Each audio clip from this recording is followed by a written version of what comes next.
میں بہک سکوں یہ مجال کیا، میرا رہنما کوئی اور ہے۔ نحمدہ و نصلی علی رسولہ النبی الکریم الامین، اما بعد فاعوذ باللہ السمیع العلیم من الشیطان الرجیم، بسم اللہ الرحمن الرحیم۔ قال اللہ تبارک و تعالی فی القرآن الحکیم، ان اللہ و ملائکتہ یصلون علی النبی یا ایہا الذین آمنوا صلوا علیہ وسلموا تسلیما۔ الصلاۃ والسلام علیک یا رسول اللہ، الصلاۃ والسلام علیک یا نبی اللہ، الصلاۃ والسلام علیک یا شفیع المذنبین وعلی آلک و اصحابک یا رحمۃ للعالمین۔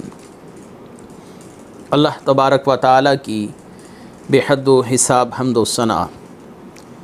جان عالم وجہ تخلیق کائنات، ہم سب کے آقا و مولا حضرت محمد مصطفیٰ صلی اللہ علیہ وآلہ وسلم اور آپ کے جمیع آل و اصحاب کی بارگاہ ناز میں درود و سلام کے نذرانوں کے بعد، انتہائی عزت اور احترام کے لائق سامعین ذی وقار، میرے دینی اور یقینی دوستو، بزرگوں اور بھائیوں، اللہ تعالیٰ کے فضل و کرم سے قرآن کریم فرقان حمید کتاب لا ریب کی تفسیر کا سلسلہ بنام تفسیر اعجاز القرآن کا تسلسل جاری ہے، اور بحمدہ تعالی اسی تسلسل کو مزید آگے لیے بڑھیں گے، اور آج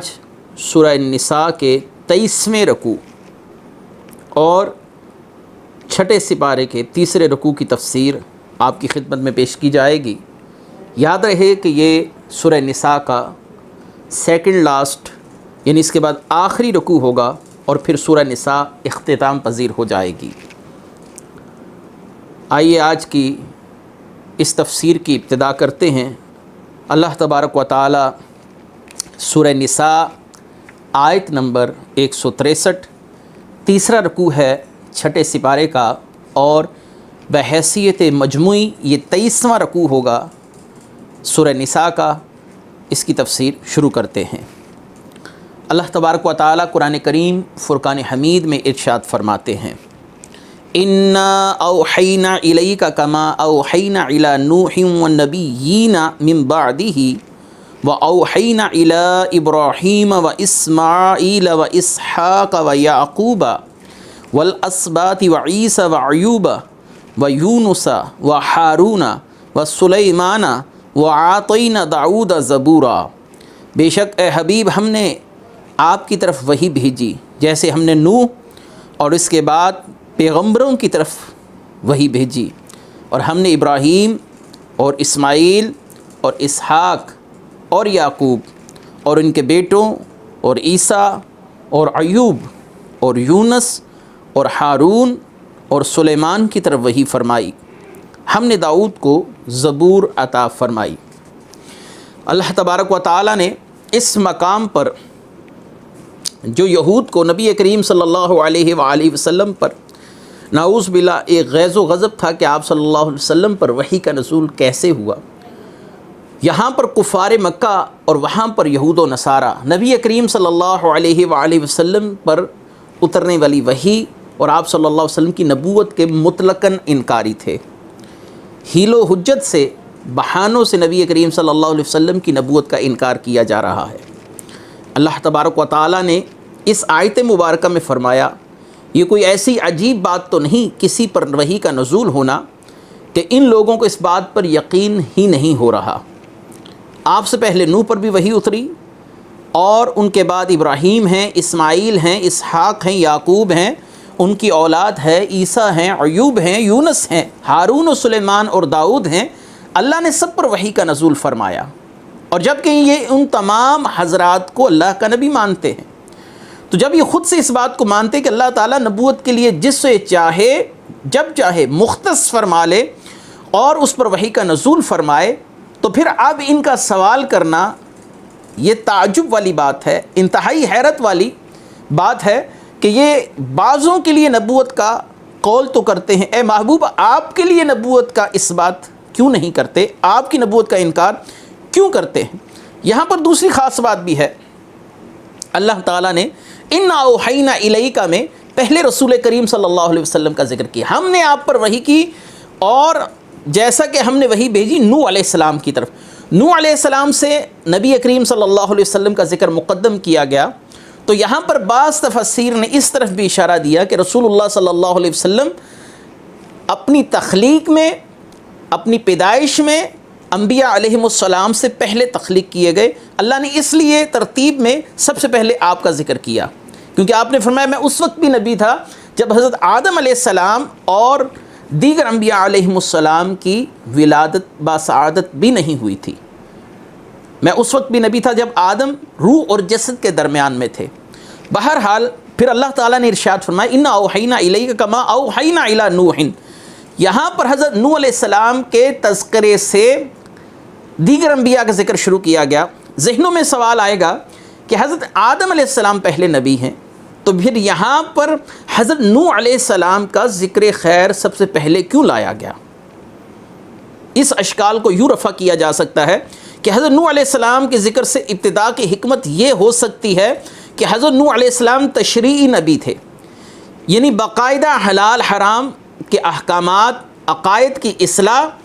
اور دیگر ایسے معاملات جس کی انسان کو روزمرہ زندگی کے اندر ضروریات پڑتی ہیں، ان احکامات کو اللہ تعالیٰ کی طرف سے لائے اور لوگوں تک ان کی تبلیغ کی، یعنی بحیثیت تشریعی نبی حضرت نوح علیہ السلام پہلے نبی ہیں۔ وہ پہلے نبی ہیں جنہوں نے ارتکاب شرک پر اللہ تبارک و تعالیٰ کے عذاب سے ڈرایا، اس لیے آپ کا ذکر پہلے کیا گیا۔ وہ پہلے نبی ہیں جن کی امت کو ان کی دعوت کے قبول نہ کرنے پر سزا کا سامنا کرنا پڑا، اللہ تعالیٰ نے زمین و آسمان سے پانی کو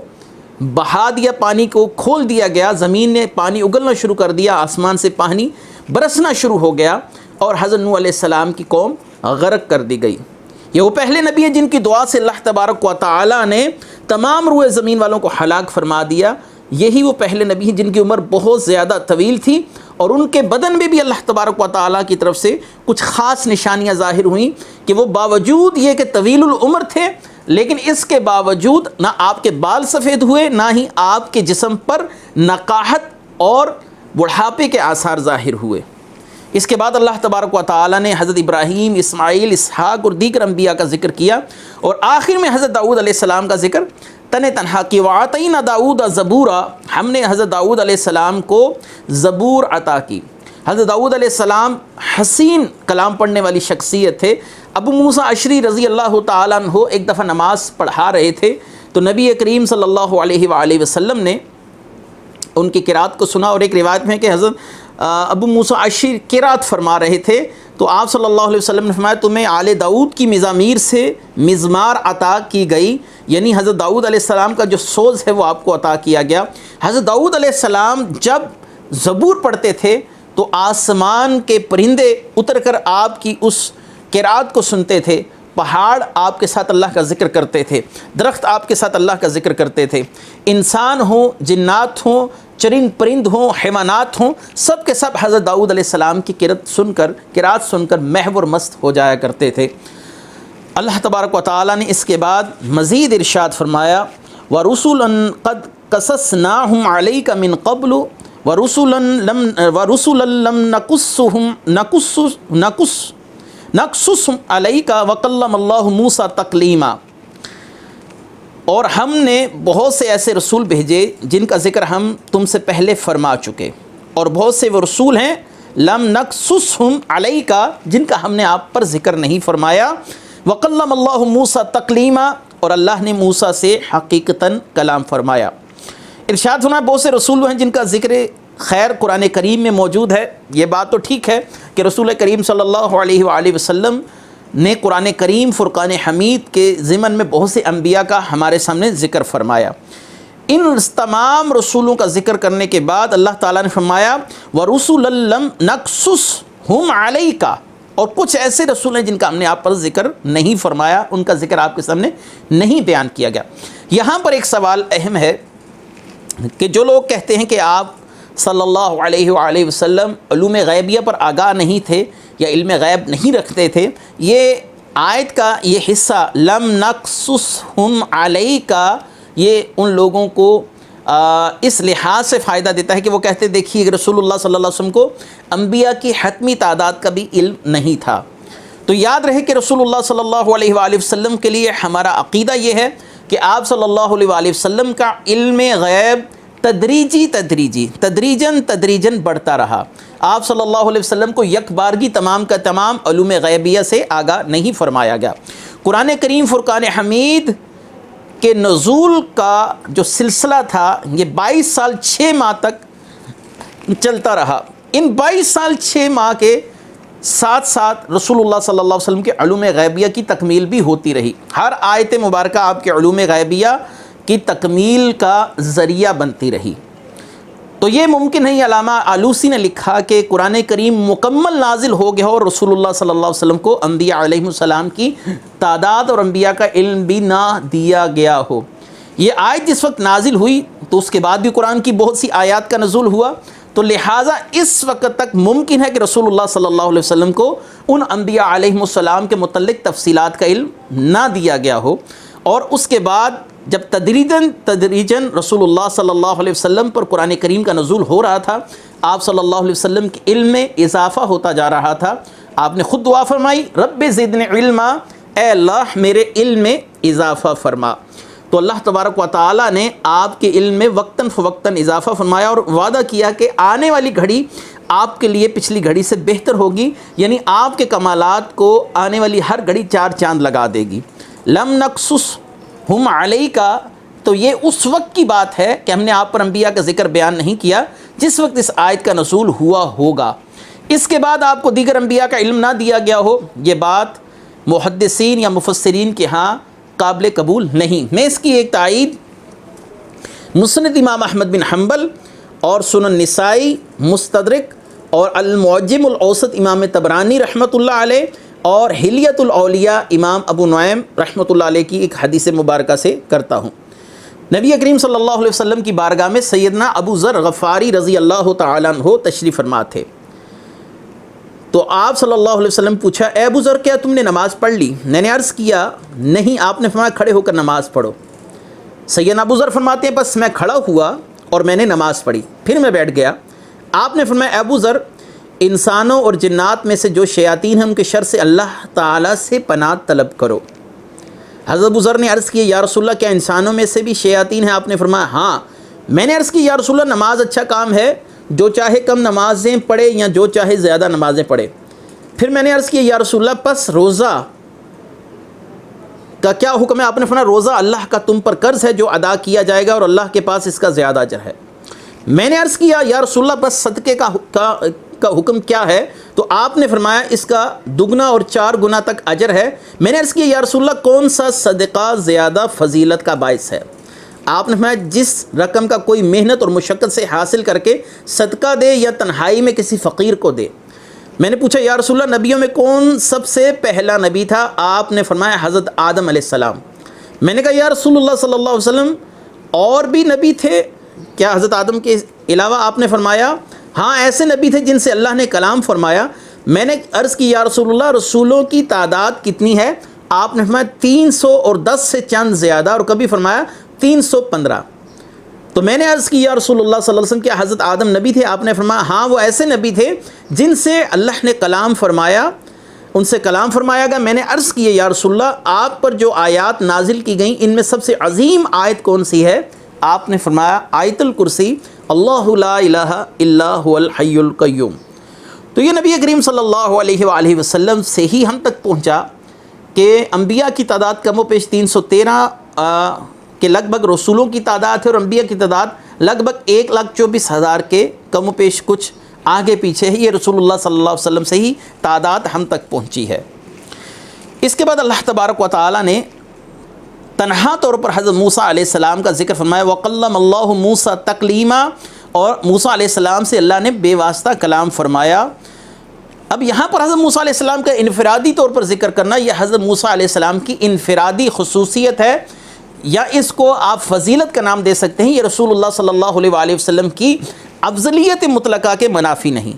بہت سے انبیاء کو بعض ایسے فضائل جزیہ عطا کیے گئے جو نبی کریم صلی اللہ علیہ وآلہ وسلم کی شان میں براہ راست قرآن کریم یا حدیث میں موجود نہیں، لیکن ایسے کمالات کا اس بات رسول اللہ صلی اللہ علیہ وسلم کی افضلیت مطلقہ کے منافی نہیں۔ اللہ تعالیٰ نے موسیٰ علیہ السلام کے لیے واضح فرمایا وَقَلَّمَ اللَّهُ مُوسَىٰ تَقْلِیمًا، اللہ نے موسیٰ علیہ السلام کے ساتھ کلام کیا۔ تو لہٰذا ہر نبی، ہر صحابی بھی اسی طرح صاحب عظمت ہے۔ اللہ تعالیٰ نے ہر نبی ہو، رسول ہو، رسول اللہ کے صحابہ ہوں، ہر شخص کو جداگانہ کچھ نہ کچھ فضیلتیں عطا فرمائی ہیں، جن کا اس بات کسی دوسرے کی فضیلت یا دوسرے کی افضلیت کی نفی کو مستلزم نہیں ہے۔ آگے اللہ تبارک و تعالیٰ نے ارشاد فرمایا رسلا مبشرین ومنذرین لئلا یکون للناس علی اللہ حجۃ بعد الرسل وکان اللہ عزیزا حکیما، ہم نے رسول خوشخبری دیتے اور ڈر سناتے بھیجے تاکہ رسولوں کو بھیجنے کے بعد اللہ کے یہاں لوگوں کے لیے کوئی عذر باقی نہ رہے، اور اللہ زبردست ہے، حکمت والا ہے۔ رسولوں کی تشریف آوری کا مقصد نیک اعمال پر ثواب کی بشارت اور برے اعمال پر عذاب سے ڈرانا ہے۔ ایک حکمت یہ ہے کہ انبیاء علیہ السلام کی تشریف آوری کے بعد لوگوں کو یہ کہنے کا موقع نہ ملے کہ یا باری تعالیٰ اگر تو ہمارے پاس رسول بھیجتا تو ہم یقیناً ان کی بات کو تسلیم کرتے، ہم ضرور بر ضرور ان کی دعوت پر لبیک کہتے، لیکن اب ہمارے پاس رسول آیا نہیں، اس کی دعوت پہنچی نہیں، لہٰذا یا باری تعالیٰ ہمیں جہنم میں نہ بھیج۔ یہاں پر دو باتیں انتہائی اہمیت کی حامل ہیں جن پر آپ کی توجہ چاہتا ہوں۔ ایک یہ ہے کہ وہ شخص جس تک دعوت نہیں پہنچی، وما كنا معذبین حتی نبعث رسولا،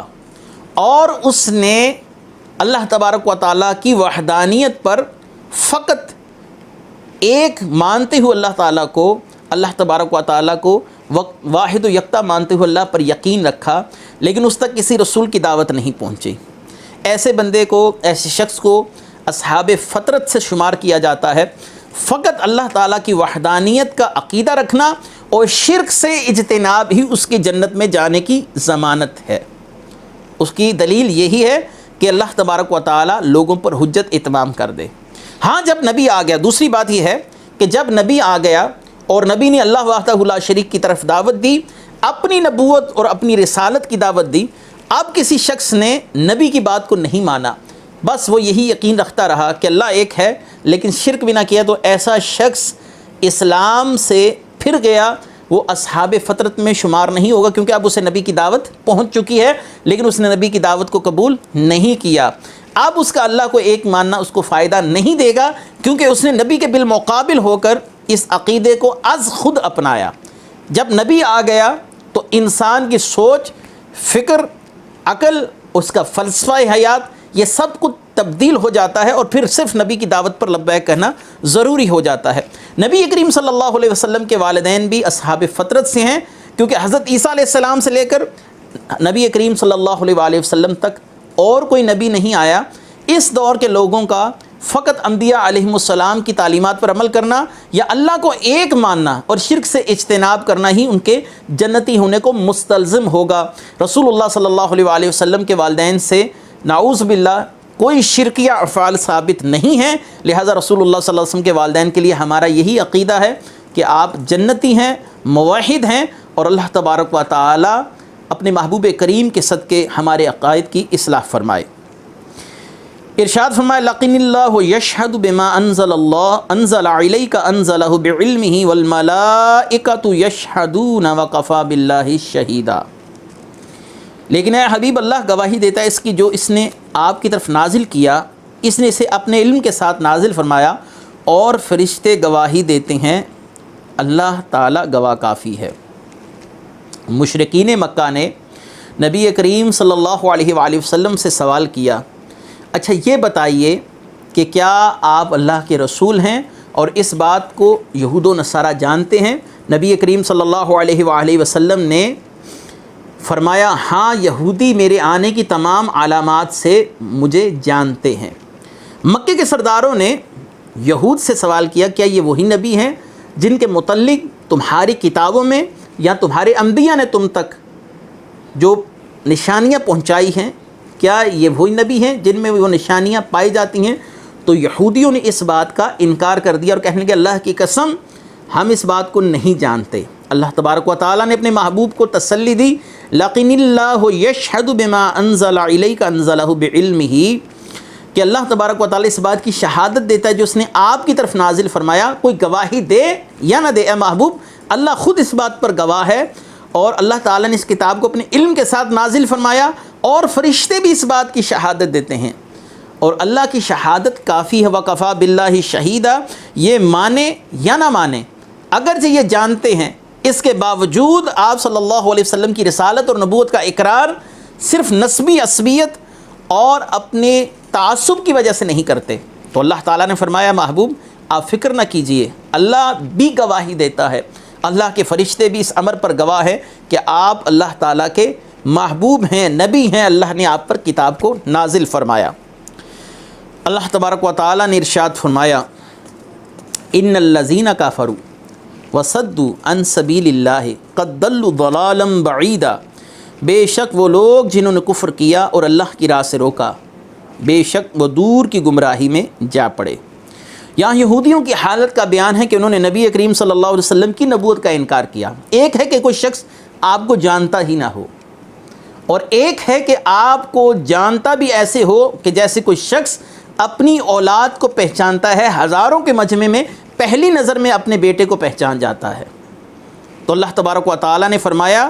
انہوں نے انکار کیا جانتے بوجھتے، اے محبوب صلی اللہ علیہ وسلم آپ کی نعت اور آپ کے اوصاف چھپائے اور لوگوں کے دلوں میں شک و شبہ ڈال کر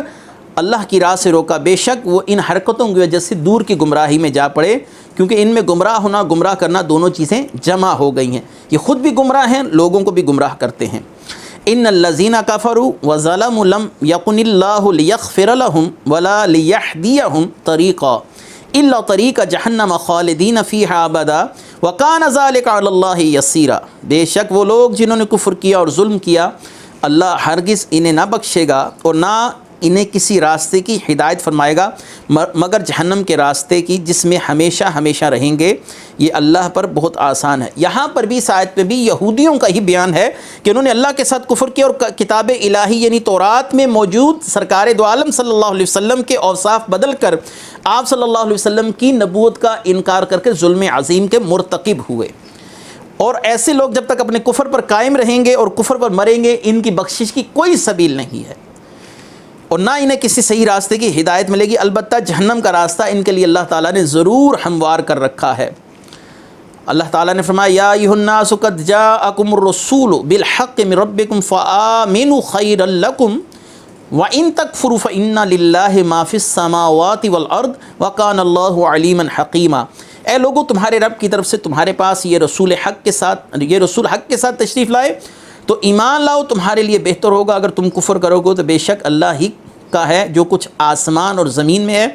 اللہ علم والا حکمت والا ہے۔ قد جاءکم رسول بالحق، تمہارے پاس یہ رسول حق کے ساتھ تشریف لائے، یعنی اس کتاب کے ساتھ لائے جو حق ہے اور تمہارے پر اترنے والی کتابوں کی تصدیق کرنے والی ہے، تمہارے انبیاء کی تصدیق کرنے والی ہے، اور ان تمام باتوں کی تصدیق کرنے والی ہے جو تمہارے انبیاء پر نازل کی گئیں۔ تمام بنی نوح انسان کو یہ خوشخبری سنائی جا رہی ہے کہ رسول کریم حق کے ساتھ تشریف لا چکے ہیں، اور خود بھی حق ہے، ان کا ہر قول حق ہے اور ان کی ہر ادا حق ہے۔ اللہ تعالیٰ نے آپ صلی اللہ علیہ وآلہ وسلم کو اس لیے بہترین اسوہ حسنہ فرمایا کہ آپ صلی اللہ علیہ وسلم کا کلام ہو، آپ کا کوئی کام ہو، آپ صلی اللہ علیہ وآلہ وسلم کی زندگی کا کوئی بھی پہلو ہو وہ حق پر ہی مبنی ہے،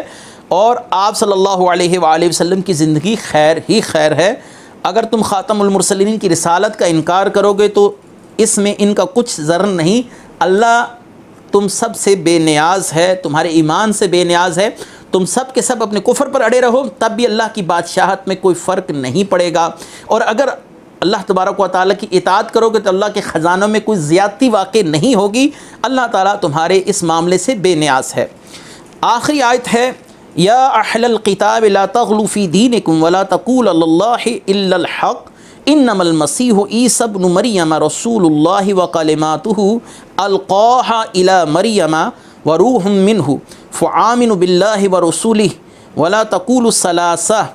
انتہوا خیرا لکم انما اللہ الہ واحد سبحانہ ان یکون لہ ولد لہ ما فی السماوات وما فی الارض وکفی باللہ وکیلا۔ اے کتاب والو اپنے دین میں حد سے نہ بڑھو اور اللہ پر سچ کے سوا کوئی بات نہ کہو، بے شک مسیح مریم کا بیٹا عیسیٰ صرف اللہ کا رسول اور اس کا ایک کلمہ ہے جو اس نے مریم کی طرف بھیجا، اور اس کی طرف سے ایک خاص روح ہے، تو اللہ اور اس کے رسولوں پر ایمان لاؤ اور نہ کہو کہ معبود تین ہیں، اور اس سے باز رہو، یہ تمہارے لیے بہتر ہے۔ صرف اللہ ہی ایک معبود ہے، وہ پاک ہے اس سے کہ اس کی کوئی اولاد ہو۔ اسی کا ہے جو کچھ آسمانوں میں ہے، جو کچھ زمین میں ہے، اور اللہ کافی کارساز ہے۔ لا تغلوا فی دینکم یا اہل الکتاب، یہاں پر مفسرین کی رائے ہے کہ یا اہل الکتاب سے مراد نصارہ یعنی عیسائی ہیں۔ عیسائیوں میں حضرت عیسیٰ علیہ السلام کے لیے غلو ثابت ہوتا ہے، غلو ہے، اور بعضوں کے بقول اس سے مراد حضرت عیسیٰ علیہ السلام کے متعلق عیسائیوں کے بھی نظریات ہیں اور یہودیوں کے بھی نظریات ہیں۔ وہ ایسے کہ غلو کا مطلب ہوتا ہے حد سے افراط و تفرید کرنا، یعنی حد پر نہ رہنا، یا بہت زیادہ کسی چیز میں آگے بڑھ جانا یا بہت زیادہ کمی کرنا۔ حضرت عیسیٰ کے لیے عیسائیوں کی طرف سے افراط نظر آتا ہے کہ وہ حضرت عیسیٰ علیہ السلام کو اللہ کا بیٹا ٹھہراتے ہیں، اور یہودی حضرت عیسیٰ علیہ السلام کے متعلق تفرید کا شکار ہیں، لہٰذا یہ خطاب ان دونوں کی طرف مخاطب ہوگا۔ لا تغلوا فی دینکم، انہوں نے حضرت عیسیٰ کو نہ نبی مانا، نہ رسول مانا، نہ ان پر اترنے والی کتاب کی تصدیق کی۔ ایک نے نبوت کے دائرے سے بڑھا کر ان کو اللہ کا بیٹا ٹھہرا دیا اور کہہ دیا کہ حضرت عیسیٰ علیہ السلام تین خداؤں میں سے ایک ہے۔ امام راضی کے بقول یہاں پر تین خداؤں سے مراد حضرت سیدہ مریم، حضرت عیسیٰ علیہ السلام اور تیسری اللہ تعالیٰ کی ذات ہے، کیونکہ وہ کہتے تھے اللہ تعالیٰ تین خداؤں میں سے تیسرا ہے۔ یہاں پر ہم ان دلائل کا مختصر سا تجزیہ کرتے ہیں، جائزہ لیتے ہیں کہ عیسائیوں کو کس بات نے برانیختہ کیا، ذہنی طور پر اس بات پر آمادہ کیا کہ وہ حضرت عیسیٰ علیہ السلام کو اللہ تبارک و تعالیٰ کا بیٹا ٹھہرائیں۔ تو یہاں پر عیسائیوں کا پہلا اشکال یہ ہے کہ حضرت عیسیٰ علیہ السلام کو ہم اس لیے اللہ تعالیٰ کا بیٹا کہتے ہیں کیونکہ آپ کی ولادت بغیر باپ کے ہوئی اور غیر عادیہ طریق پر ہوئی، لہٰذا حضرت عیسیٰ علیہ السلام کو ہم اللہ کا بیٹا اس لیے سمجھتے ہیں کہ آپ بلا باپ کے پیدا ہوئے، اور یقیناً پھر آپ کا باپ خدا وحدہ لا شریک ہی ہوگا۔ نعوذ باللہ من ہذہ الخرافات۔ اس بات کا رد اگر ہم موجودہ دور کی بائبل سے ہی کرنا چاہیں تو بآسانی کیا جا سکتا ہے، کیونکہ عیسائی خود اس بات کو مسلمہ تسلیم کرتے ہیں کہ حضرت آدم علیہ السلام کی ولادت اور حضرت حوا کی ولادت بغیر باپ اور بغیر ماں کے ہوئی، تو وہ اس بات کے زیادہ حقدار ہیں کہ ان کے لیے عقیدہ الوہیت رکھا جائے۔ عیسائیوں کے قاعدے کے مطابق وہ خود مانتے ہیں کہ حضرت آدم اور حضرت حوا کی ولادت اور فرشتوں کی ولادت بغیر ماں باپ کی ہوئی، تو اب وہ کیا نظریہ اور عقیدہ رکھیں گے حضرت عیسیٰ علیہ السلام کے لیے؟ دوسرا ان کا عقیدہ یہ ہے کہ حضرت عیسیٰ علیہ السلام نے مردوں کو زندہ کیا۔ اس بات کی تردید خود مروجہ بائبل کے اندر موجود ہے، کیونکہ حضرت الیاس اور ان کا نام ایلیہ جو مروجہ انجیل ہے اس میں موجود ہے کہ انہوں نے ایک بیوہ عورت کے بیٹے کو جس کے گھر میں وہ رہتے تھے اس کو زندہ کیا۔ اس تفصیل کے لیے چیپٹر کا نام سلاطین ہے اور آیت نمبر 20 سے 22 تک، اور اس نے خداوند سے فریاد کی، اے خدا، اے میرے خدا، تو نے اس بیوہ پر جس کے ہاں میں ٹھہرا ہوا تھا اس کے بیٹے کو مار ڈالنے سے بلا نازل کی، اور آپ نے اس کے بیٹے کے لیے دعا کی تو اللہ تعالیٰ نے اس کے بیٹے کو زندہ فرما دیا۔ اس قاعدے پر سیدنا الیاس علیہ السلام کا بھی اللہ کا بیٹا ہونا ثابت کیا جا سکتا ہے مروجہ انجیل کے مسئلہ پر۔ اور علیشا یہ تیسرے نبی ہیں جنہوں نے ایک عورت کے لڑکے کو زندہ کیا۔ حزقیل علیہ السلام نے ہزاروں مردوں کو زندہ کیا، یہ بھی انجیل میں موجود ہے، اور حزقیل باب نمبر 37 ہے، آیت نمبر 1 سے لے کر 10 تک، کہ خداوند کا ہاتھ مجھ پر تھا اور اس نے اپنی روح میں اٹھا لیا تھا اس وادی میں جو ہڈیوں سے پر تھی اور مجھے اتار دیا، اور اللہ تعالیٰ نے انہی کے کہنے پر ان کو زندہ کیا۔ تو یہ حضرت حزقیل علیہ السلام کی کیا الوہیت کی دلیل ہے؟ قطعاً نہیں۔ عیسائی خود اس بات کو کبھی تسلیم نہیں کریں گے، اور انہوں نے کہا کہ حضرت عیسیٰ علیہ السلام سے مختلف معجزات کا ظہور ہوا، تو یہ بات تو حضرت موسیٰ علیہ السلام کے لیے بھی مروجہ انجیل کے اندر موجود ہے کہ آپ کی دعا سے بہت سے معجزات ظاہر ہوئے، آپ سے بہت سے معجزات کا صدور ہوا، آپ کی چھڑی کا سانپ بن جانا، یہ خود مروجہ انجیل کے اندر موجود ہے۔ تو پھر اس عقیدے اور اس نظریے کی بنیاد پر کیا حضرت موسیٰ علیہ السلام کے لیے عقیدہ الوہیت رکھا جا سکتا ہے؟ قطعاً نہیں۔ تو عیسائی اس مسئلے کے اندر ایسے الجھے کہ انہوں نے حضرت عیسیٰ علیہ السلام کے 3 خداؤں میں سے تیسرا ہونے پر مختلف تعبیرات پیش کی. وہ خود پریشان ہیں اقانیم ثلاثہ کی تعبیرات کے اندر. اس تشریح کو سلجھاتے سلجھاتے ان کی زندگیاں گزر گئی. مختلف گروہ ان کے اندر معرض وجود میں آ گئے. کوئی یعقوبیہ ہے، کوئی ملکانیہ ہے، کوئی نستوریہ ہے اور کوئی مرکوز. یہ تمام کے تمام عقائد کفریہ عقائد ہیں. یعقوبیہ اور ملکانیہ کا حضرت عیسیٰ علیہ السلام کو خدا ہونے کا عقیدہ ہے کہ حضرت عیسیٰ علیہ السلام خدا ہیں. نستوریہ حضرت عیسیٰ کو خدا کا بیٹا کہتے ہیں. مرکوسیہ فرقے کا عقیدہ یہ ہے کہ آپ 3 میں سے تیسرے خدا ہیں. یہ تمام کے تمام عقائد کفریہ عقائد ہیں. اللہ تبارک و تعالیٰ نے فرمایا سبحانہ ان یکون لہ ولد، کیونکہ بیٹا باپ کی جنس سے ہوتا ہے. حضرت عیسیٰ علیہ السلام کا بے بس ہو کر سولی پر بقول عیسائیوں کے، ہمارا تو یہ عقیدہ نہیں، میں الزامی طور پر یہ بات کر رہا ہوں کہ اللہ تعالیٰ کو پکارنا، اے میرے خدا میری مدد فرما، یہ عجیب خدائی نظام وہ سمجھتے ہیں کہ وہ اللہ تعالیٰ کو خود مدد کے لیے پکار رہے ہیں. وہ کھاتے بھی تھے، پیتے بھی تھے، ان کی ولادت بھی ہوئی. یہ تمام کے تمام معاملات ان سے الوہیت کی نفی کرنے کے لیے کافر ہیں. وآخر دعوانا ان الحمد للہ رب العالمین. میں بہک سکوں یہ مجال کیا میرا رہنما